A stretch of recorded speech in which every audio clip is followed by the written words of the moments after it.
Bettina Ortiz Imena was not accustomed to waiting.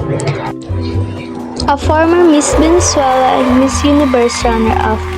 Of course, the exceedingly bronze strawberry blonde was these days the wife of Miami Auto Parts tycoon Herman Ortiz Imena, and at every restaurant she chose to grace with her presence.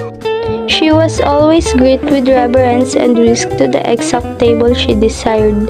Today, she want the corner table on the terrace at Sip Sip, her favorite lunch spot on Harbor Island. She want to sit on one of the comfy orange canvas director's chairs and stare out at the gently lapping turquoise waters, while eating her kale Caesar salad. But there was a large noisy group taking up the entire terrace, and they didn't seem in much hurry to leave. Bettina fumed as she glared at the tourists happily savoring their lunch in the sun. Look how tacky they were. The woman of the tent, wrinkled and saggy, none of them properly lifted her buttocks. She felt like walking up to their table and handing out her dermatologist's business cards. And the men were even worse, all dressed in all-rumpled shirts and shorts, wearing those cheap straw hats sold at the trinket shop on Dunmore Street. Why did such people have to come here?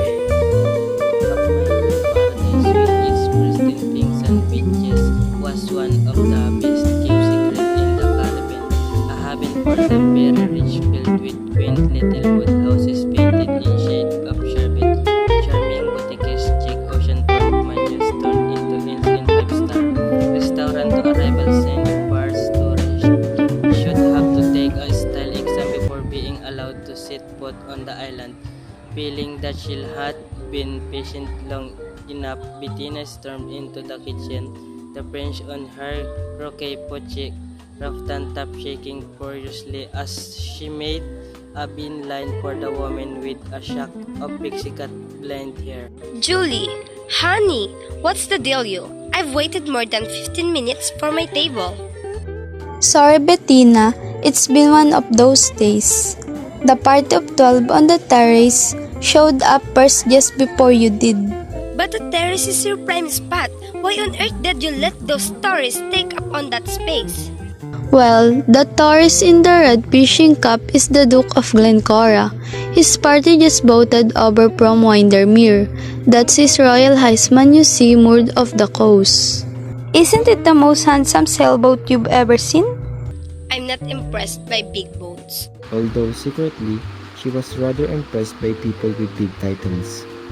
From the kitchen window, she surveyed the party assembled on the terrace with new eyes. These aristo-British types such as trained breed.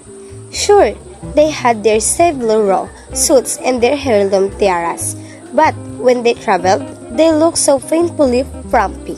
It was only then that Bettina noticed three tan well-built men in fit white t-shirt and black Kevlar pants sitting at the adjacent table.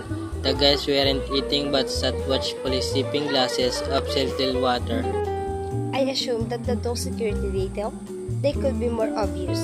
Don't they know that we're all billionaires on Greenland and isn't how we roll? Actually, those bodyguards belong to the Duke's special guests.